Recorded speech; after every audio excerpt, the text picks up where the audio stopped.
Hello everyone, I am Aniket. This is the new episode of our series understanding GitHub. और आज हम git reset git fetch इन दो commands के बारे में समझेंगे और इसे क्यों यूज़ करते हैं इसके बारे में समझेंगे। So right now you can see on the screen, ये एक गिटहब रिपोजिटरी है। करंटली मैं एक प्रोजेक्ट पर काम कर रहा हूँ, नो कोड चैटबॉट बिल्डर। और ये जो भी गिटहब रिपोजिटरी मैं आपको दिखा रहा हूँ, this repository consist of the working code of my project. तो जितना भी मैंने कोड अब तक लिखा था जो वर्किंग कंडीशन में था, अब उसके बाद मैं एक नए फीचर पर काम कर रहा था। अब उसके लिए मुझे कुछ फाइल्स में चेंजेस करने थे, नए फाइल्स क्रिएट करने थे, तो उस हिसाब से मैंने चेंजेस किए।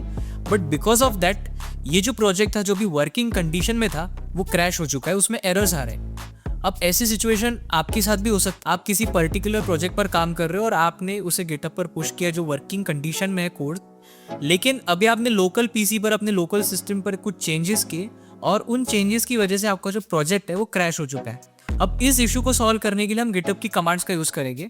अब फॉर एग्जांपल मैं चाहता हूँ कि गिटहब पर जो कोड मैंने रिपोजिटरी पर पुश किया है, वो कोड जो वर्किंग कंडीशन में वो सेम टू सेम कोड मैं अपने लोकल पीसी पर चाहता हूँ। बिकॉज अभी जो लोकल सिस्टम पर मैंने जो कोड लिखा है इसमें चेंजेस किए, उस वजह से एरर आए। दैट्स आई वांट कि गिटहब रिपोजिटरी पर जो पूरा कोड लिखा है मैंने वर्किंग कंडीशन में, वो मैं अपने लोकल पीसी पर लोकल सिस्टम पर चाहता हूँ। अब इसे करने के लिए हम 3 कमांड्स का यूज करेंगे। सबसे पहले गिट फेच कमांड। अब इससे होता क्या है, अब गिट फेच कमांड हम इसीलिए यूज करते हैं to fetch the latest commit from the GitHub. अब गिट फेच कमांड को यूज क्यों करते हैं? In simple words, git fetch command is use to fetch the latest commit and it changes. तो जितने भी लेटेस्ट कमिट के चेंजेस थे उसे फेच करने के लिए हम गिट फेच कमांड का यूज करते हैं। Now what I will do, I will open the terminal और जिस फोल्डर में मैंने प्रोजेक्ट बिल्ड किया है, कोड लिखा है, उस फोल्डर पर ये टर्मिनल पॉइंट करना चाहिए। And I will write the command git, I will just copy the command from over here, git fetch origin and just press enter. अब इस कमांड को एग्जीक्यूट करने का the next command is git reset hard origin main। इस command से क्या होगा कि पूरा जो कोड बेस है जो आपने लोकल सिस्टम पर अभी लिखा हुआ है, जिसमें चेंजेस किए आपने और जिसकी वजह से एरर आ रहे हैं, वो लेटेस्ट कमिट के अकॉर्डिंग जो गिटहब रिपोजिटरी पर है उस हिसाब से पूरा रीसेट हो जाएगा code.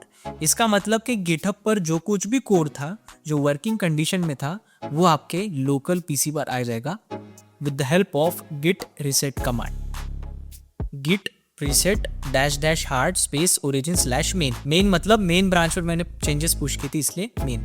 And I press enter. See right now it is saying head is now at the changes in rag.py। अब जो लास्ट कमांड हमें लिखनी वो है git clean dash fd। इससे इस कमांड से क्या होगा, जितने भी अनट्रैक्ड फाइल्स है वो सभी डिलीट हो जाएगी। मतलब फॉर एग्जांपल अभी मैंने इस प्रोजेक्ट में नई फीचर पर जब मैं काम कर रहा था तो मल्टी मॉडल rag.py मैंने नई फाइल क्रिएट की थी, इसमें कुछ कोड लिखा था। अब इसी कोड की वजह से एरर आ रहे थे, तो ये एक फाइल है जो अनट्रैक्ड है, इसे मैंने कमिट नहीं किया है। So that's why git clean dash fd command run करने के बाद ये फाइल जो अनट्रैक्ड है डिलीट हो जाएगी। So I will just copy this command git clean dash fd, I will press enter। See, multi modal rag.py जो फाइल मैंने क्रिएट की थी वो डिलीट हो चुकी है because it was an untracked file. And with the help of this 3 commands you can reset your code base. GitHub पर जो कोड आपने पुश किया है जो वर्किंग कंडीशन में है, वो पूरा कोड आप फेच कर पाओगे अपने लोकल पीसी के ऊपर with the help of git fetch command, git reset command and the last one git clean command. So that's it for today. I hope you all understand about these 3 commands. अगर आपको कुछ भी difficulty आती है तो आप comment section में पूछ सकते हो। बाकी मिलते हैं अगले वीडियो में, तब तक के लिए keep learning, keep building. Thank you.